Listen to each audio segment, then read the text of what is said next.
What would you do if you saw a defenseless 85-year-old veteran struck down by a ruthless thug on a quiet autumn afternoon? The answer might just leave you breathless. Picture this. Harold Grayson, a frail but proud war veteran, lies sprawled on a filthy sidewalk, blood trickling from his lip, his cane and cracked glasses scattered like forgotten relics of a life well lived. A hulking biker named Rex Iron Maddox has just punched him, a vicious, unprovoked blow, over nothing more than an accidental tap on his prized motorcycle. The sheer injustice of it grips your heart, pulling you into a story where courage, loyalty, and retribution collide in a way you'll never forget. At 85, Harold Grayson is a man who has seen the world's ugliness and beauty in equal measure. His days are simple now, shuffling to the park with his sturdy oak cane, flipping through dusty library books, or gazing at faded photographs of comrades who never made it home. A widower living in a modest government-subsidized apartment. Harold's body may be weakened by time, but his spirit still burns with the discipline of a soldier forged in the fires of wars long forgotten by most.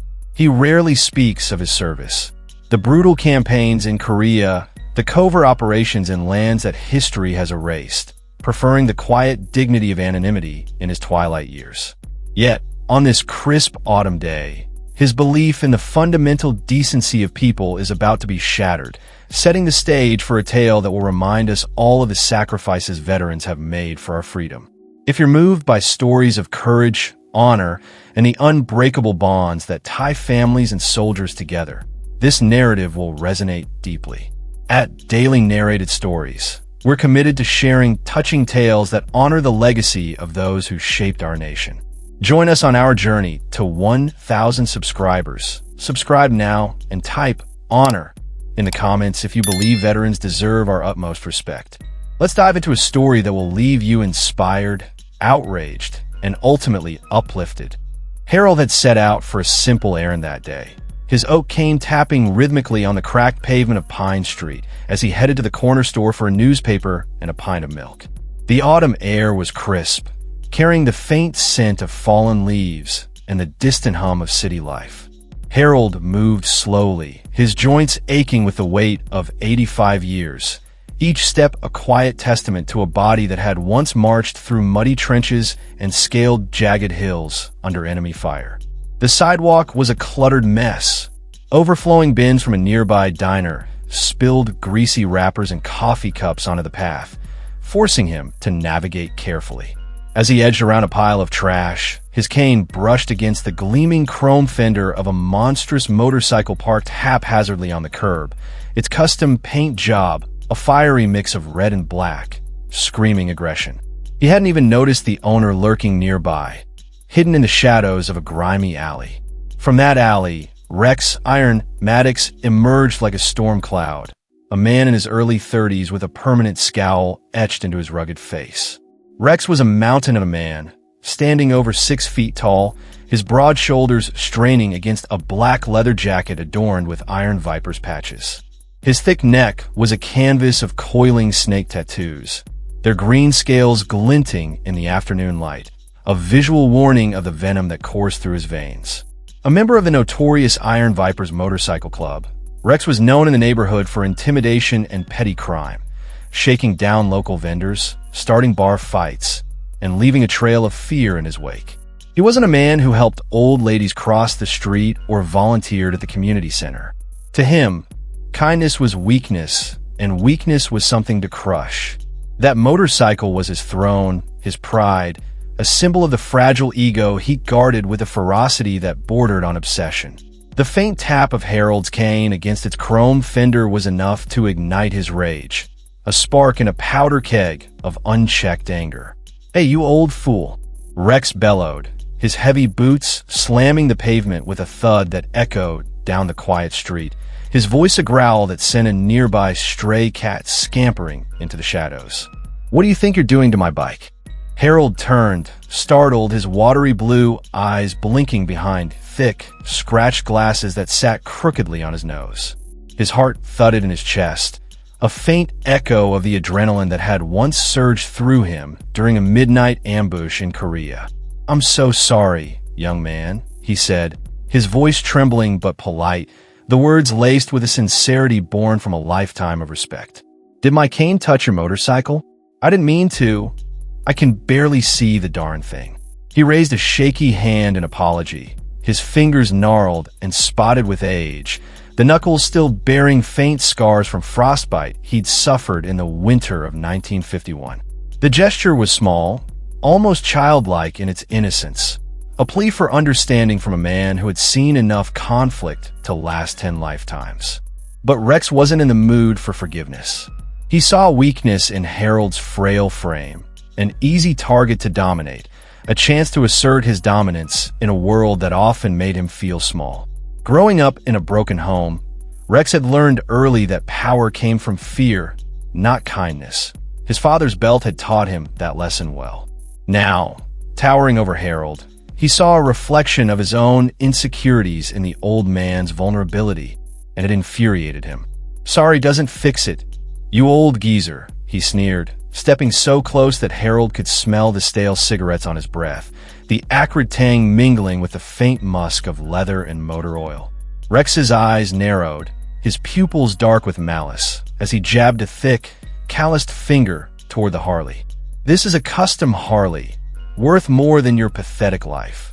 The venom in his voice was a knife, cutting through the crisp autumn air, each word dripping with contempt.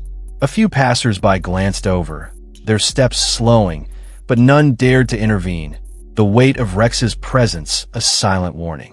Despite the intimidation, Harold stood his ground, his frail frame trembling but his voice steady, a quiet courage flickering beneath his weathered exterior. "There's no need for such harsh words, son," he said, his tone soft but firm.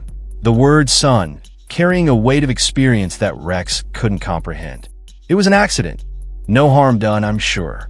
He peered at the bike's untouched fender, squinting through his glasses, one lens already smudged from a fall he'd taken a week earlier. Harold's mind drifted briefly to a memory. 1952, a snowy ridge in Korea, where he'd shared his last ration with a young private who hadn't eaten in days. That boy called him sir, not geezer. The contrast stung, but Harold pushed it aside, focusing on the present, on the hope that this angry young man might still have a shred of decency buried beneath his rage. Rex let out a harsh, guttural laugh that echoed down the street, a sound that sent a chill through the air, as if the very pavement shuddered at his cruelty. "No harm? I'll decide that, you fossil," he growled, leaning closer, his eyes glinting with a malice that bordered on predatory. "Maybe you need a lesson in respecting other people's property." His breath was hot on Harold's face, the stench of tobacco and aggression overwhelming. Harold's heart raced, a faint tremor running through his hands as he gripped his cane tighter, not for defense, but for stability. He felt small, smaller than he had in decades, the weight of his age pressing down on him like a physical force. For a moment, he wondered if he'd misjudged the world, if the decency he'd clung to all these years was nothing but a fading dream. But he pushed the thought away, clinging to the belief that had carried him through war and loss, that even in the darkest moments, there was a chance for redemption. Before Harold could raise his cane in defense, before he could even utter another word, Rex's fist shot out like a cannonball, striking Harold's jaw with a sickening crack that reverberated through the quiet street. The 85-year-old stumbled backward, his cane clattering to the ground with a hollow thud, his legs buckling beneath him as he collapsed onto the cold, unforgiving concrete. His head slammed against the pavement, a sharp pain exploding behind his eyes like fireworks on a battlefield long ago, the kind he'd seen in the skies over Seoul during a night of relentless shelling. His glasses skittered to the curb, one lens shattering into a spiderweb of cracks, the sound of breaking glass a cruel echo of his shattered dignity. Blood pooled in his mouth, the metallic taste mingling with the ache in his skull, a searing reminder of his vulnerability. Dazed, Harold lay there, the world spinning, his vision blurred as the sky above seemed to tilt and sway. Rex loomed over him, a twisted grin on his face, his shadow stretching across Harold like a dark omen. "That's for touching my bike, old man," He spat, his saliva landing inches from Harold's head, a final act of disrespect that stung more than the punch itself. With a defiant rev of his engine, Rex mounted his Harley, the roar of the machine a deafening snarl that drowned out the gasps of the few onlookers who had stopped to watch. He sped off down the street, the sound fading into the distance as Harold lay broken on the sidewalk, his breath shallow, his body trembling with shock and pain. The entire ordeal had lasted less than a minute, but to Harold, it felt like an eternity, a cruel reminder of how quickly the world could turn against you. A few onlookers who had frozen during the violence now rushed forward, their faces a mix of horror and guilt for not stepping in sooner. A young woman named Clara, a barista from the nearby diner, her face pale with shock, knelt beside Harold, her hands trembling as she helped him sit up. Her apron was stained with coffee, her eyes wide with fear. "Sir, are you okay? You're bleeding. Someone call 911, she cried, her voice cracking with emotion, her hands hovering over Harold as if afraid to touch him. A middle-aged man in a faded jacket retrieved Harold's cane and glasses, his jaw tight with anger as he muttered, "Did anyone see where that monster went?" He glared down the empty street, the Harley's roar now a distant memory. Harold's mind was a fog of pain and humiliation, but a memory flickered through the haze. A moment from Korea, 1951, when he'd pulled a wounded comrade from a burning trench, the heat scorching his hands as flames licked at his heels. The soldier, a boy named Tommy, had been barely 19, his face streaked with soot and tears as he whispered, "Thank you, Sarge." Harold had carried Tommy 2 miles to safety that night, his own hands blistered and bleeding, but he'd never felt stronger. Now, lying on the sidewalk, Harold clung to that memory like a lifeline, a reminder of the man he'd once been. "I survived that," he thought. "I'll survive this." His voice was barely a whisper as he pushed himself up with Clara's help, the effort sending a fresh wave of pain through his jaw. "Thank you," he croaked, his words heavy with exhaustion. "I'll be fine." He refused an ambulance, the weight of his pride heavier than the pain in his body, though a small voice in the back of his mind whispered doubts. Doubts about his strength, his place in a world that seemed to have forgotten men like him. All he wanted was the comfort of his small apartment, to nurse his wounds in solitude, to escape the pitying stares of strangers. But Clara, her eyes brimming with tears, insisted on calling the police to file a report, her voice firm despite the tremor in her hands. As Clara spoke to the dispatcher, her words a hurried jumble of fear and urgency, Harold's shaky fingers fumbled for his old flip phone, a relic with a cracked screen that he'd bought at a thrift store years ago. The phone felt heavy in his hands, the buttons slick with sweat as he struggled to press them, his vision still blurry from the fall. He needed someone familiar, someone who understood the unspoken bond of family, of service. There was only one number on speed dial, his son, Colonel David Grayson, stationed at a military base an hour away. Harold rarely called, saving it for true emergencies, but this qualified. His son was his anchor, the one person who could make sense of this chaos. When the call connected, Harold's voice was raspy, heavy with pain and the weight of what had happened. "David, I've run into some trouble," he said, each word a struggle, his breath hitching as a sharp pain shot through his jaw. "On Pine Street, near the old grocery. A man on a motorcycle, he hit me." He tried to downplay it, not wanting to worry his son, but the tremor in his words betrayed him, the shock and hurt seeping through like water through cracked glass. On the other end, David's voice sharpened, all traces of the casual warmth he'd had moments ago replaced by a steely focus Harold recognized from years of watching his son grow into a leader. "Are you hurt, Dad? How bad is it?" David asked, his tone clipped, a storm brewing beneath the surface. In his mind, a memory flashed, his father teaching him to salute as a boy, the two of them standing in their backyard under a fading summer sky, Harold's hand steady as he pinned a toy medal on David's chest. David had been 6, his chest puffed with pride, his father's approval the only thing that mattered. Now, sitting in his office at the base, David's hand clenched into a fist, his nails digging into his palm as he fought to keep his voice steady.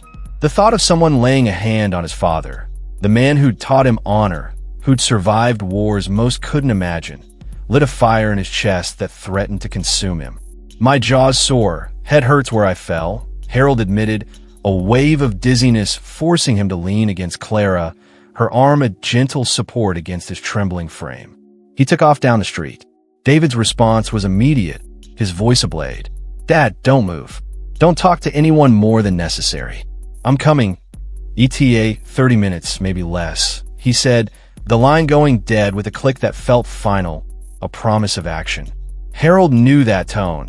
It was the voice of a man on a mission, the same one David used when lives hung in the balance, a tone forged in the crucible of combat and command. He hadn't expected his son to come himself, let alone so quickly, but a small part of him felt a flicker of relief, a warmth that cut through the pain. David had always been his protector, even as a boy, standing up to bullies on Harold's behalf when they'd lived in a rough neighborhood after the war. Now, Harold sat on the curb, his hands clasped tightly around his cane, his eyes fixed on the horizon, waiting for the son who had never let him down. 2 local police officers arrived, their faces etched with a bored sympathy that made Harold's stomach twist. They were young, barely out of their 20s, their uniforms crisp but their eyes tired, as if they'd seen too many incidents like this to care deeply. They noted the bruise blooming on Harold's jaw, a dark purple stain against his pale skin, and the cracked glasses, jotting down a vague description of Rex and his Harley in their notebooks. "Big guy, leather jacket, snake tattoos," one officer muttered, his pen scratching against the paper. Without a license plate, they admitted the odds of catching him were slim, their voices flat, devoid of the urgency Harold had hoped for. They offered an ambulance again, their tone almost rote, but Harold declined once more, his pride a stubborn shield against their pity. His eyes remained fixed on the horizon, waiting for his son, the only one he trusted to make this right. 25 minutes ticked by, each second an eternity for Harold, who sat hunched on the curb, Clara's hand resting lightly on his shoulder. The crowd of onlookers had mostly dispersed, their curiosity sated, leaving Harold with Clara and the 2 officers, who were preparing to leave, their radios crackling with the next call.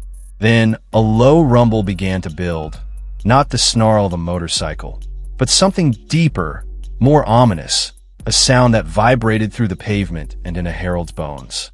Heads turned as a convoy of sleek, dark vehicles roared down Pine Street, their forms shrouded in mystery, moving with a precision that made civilian cars pull over instinctively, their drivers staring in awe.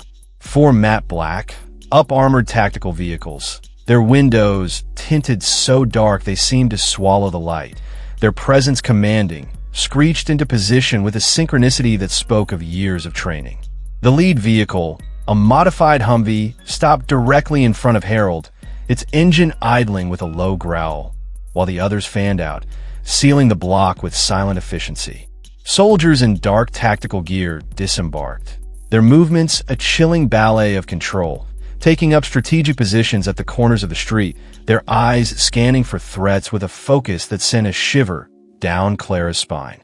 The local officers gaped, their minor incident suddenly spiraling into something far beyond their jurisdiction, their hands hovering near their radios, as if unsure whether to call for backup or stand down.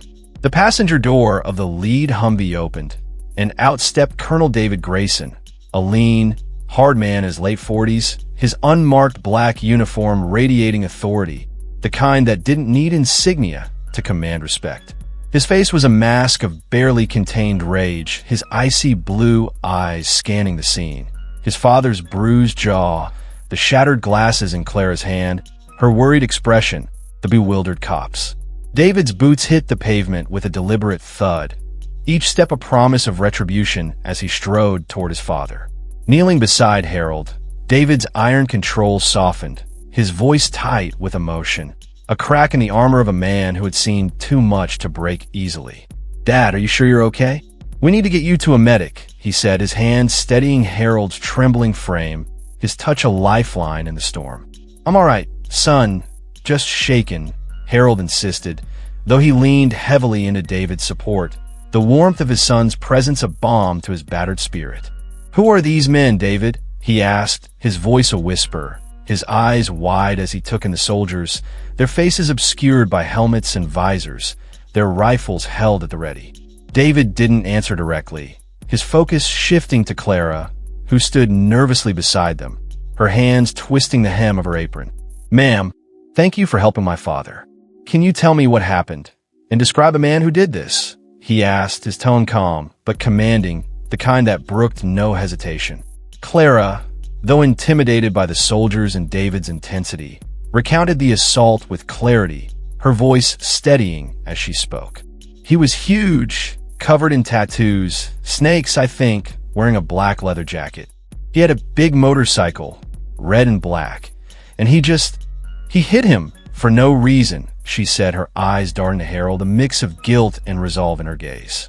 As she spoke, one of David's soldiers, a young man with a scar across his cheek, tapped rapidly on a rugged tablet, feeding her description into a database, his fingers moving with the speed of someone who had done this 100 times before.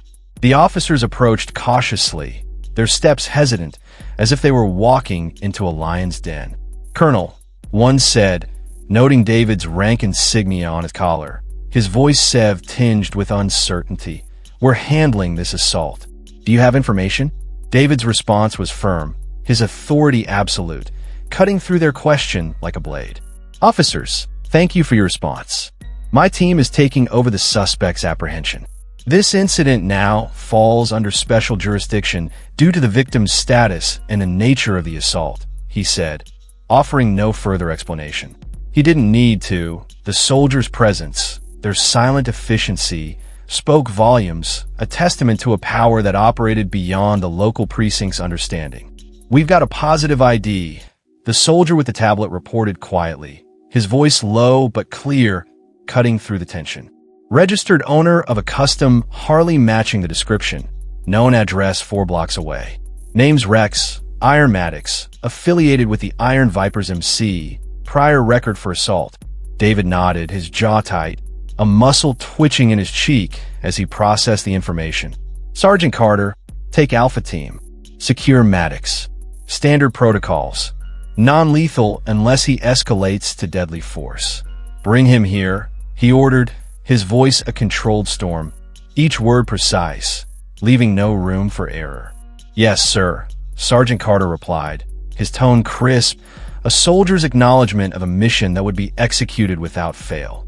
For soldiers moved with lethal grace, their boots silent on the pavement as they boarded a tactical vehicle and sped off, the engine's growl fading into the distance. The remaining team established a perimeter, shutting down the block with an eerie calm, their presence a silent deterrent to any onlookers who might have lingered. A medic, a young woman with a steady hand and a gentle demeanor, examined Harold, her touch soft as she assessed the swelling on his jaw and the cut on his head, her voice a soothing murmur as she worked. "You've got a nasty bruise, sir, but I don't think anything's broken. We'll get you to the base hospital for a proper check," she said, her words a quiet comfort to Harold, who nodded weakly, his eyes still fixed on his son. 10 minutes later, the vehicle returned, its tires screeching as it pulled to a stop, Rex in tow. He wasn't the swaggering bully anymore. Flanked by 2 soldiers, his hands cuffed tightly behind his back, Rex's face was a mask of terror and confusion, his earlier bravado shattered like the glass of Harold's lenses. He had tried to bolt when the soldiers stormed his hideout, a rundown garage on the edge of town where he'd been drinking with a few other Vipers. The soldiers had moved like shadows, kicking down the door with a force that splintered the wood, their voices a chorus of commands. On the ground now, Rex had lunged for a back door, his heart pounding, his boots slipping on the oily floor, but a swift tackle had brought him down, one of the soldiers pinning him with a knee to his back, his cheeks scraping the gravel as they restrained him. The other Vipers had scattered, unwilling to face the wrath of what looked like a military operation, leaving Rex to his fate. Now, standing before David, he looked like a man staring into the abyss, unable to fathom how his assault on an old man had triggered such a response, his mind racing with fear and disbelief. Sergeant Carter pushed Rex forward, his grip on the biker's arm unyielding. David stood beside his father, his voice deceptively calm, but his eyes like steel, a storm brewing behind them. "Mr. Maddox, this is Sergeant Major Harold Grayson, United States Army, retired. He's 85 years old, a combat veteran of 2 wars, and served this country with honor for over 30 years. And you," David's voice dropped to a chilling whisper, each word a dagger, "thought it was acceptable to strike him, an elderly, disabled man, because his cane touched your motorcycle. You knocked him down and fled the scene." The weight of David's words hung in the air, a condemnation that stripped Rex of any defense he might have clung to. Rex stammered, his voice shaking, his bravado replaced by a raw, primal fear. I didn't know, man. He touched my bike. I just reacted." His words were a desperate plea, but they fell on deaf ears. David stepped closer, his presence suffocating, his shadow falling over Rex like a guillotine. "You didn't know what, Mr. Maddox? That he was a hero? That he deserved respect? Or that he's my father?" Rex's eyes widened, the realization hitting him like a freight train, his knees buckling slightly as the full weight of his mistake crashed down on him. He looked from David to Harold, the old man he dismissed as worthless, now a symbol of everything he'd underestimated, the father of a man who commanded a force Rex couldn't comprehend. The officers, watching in awe, stepped forward to take custody as David handed Rex over, their movements hesitant, as if they were handling a situation far bigger than they'd ever imagined. Book him for assault on an elderly individual, battery, and fleeing the scene. The DA will be interested in his priors and the circumstances of his apprehension, David said, his tone final, a promise of justice that left no room for doubt. Rex faced swift justice, the wheels of the legal system turning with an efficiency that left no room for escape. The Iron Vipers, unwilling to draw more heat from authorities, expelled him without a second thought, leaving him to face the consequences alone.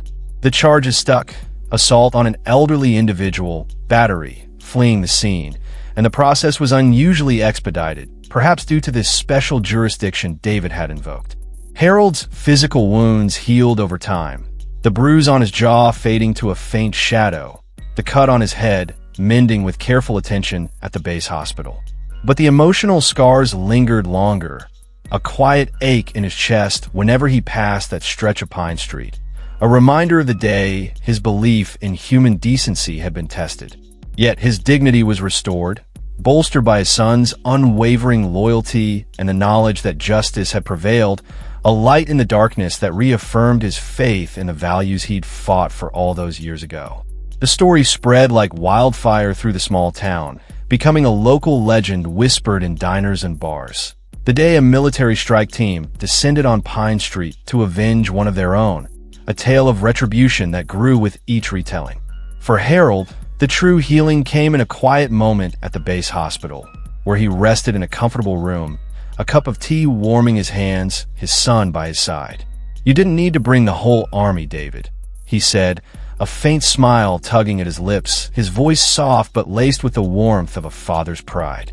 David looked at his father, the man who'd taught him the meaning of honor, the man who'd carried him on his shoulders as a boy, whispering tales of bravery under the stars.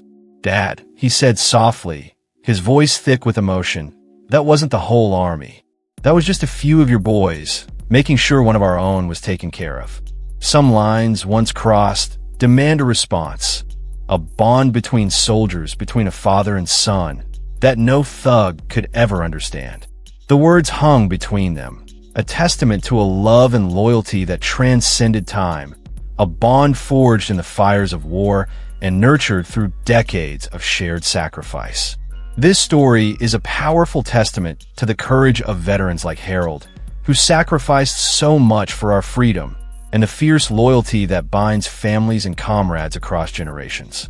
It reminds us that respect, honor, and justice are values worth fighting for, values that define who we are as a nation, as a people.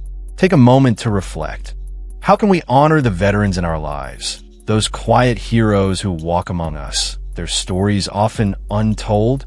Share your thoughts, your gratitude, or a story of your own in the comments below. And let's build a community that cherishes these heroes, ensuring their sacrifices are never forgotten. At Daily Narrated Stories, we're dedicated to bringing you life-changing tales that inspire, uplift, and remind us of the values that make us human. But we can't do it without you.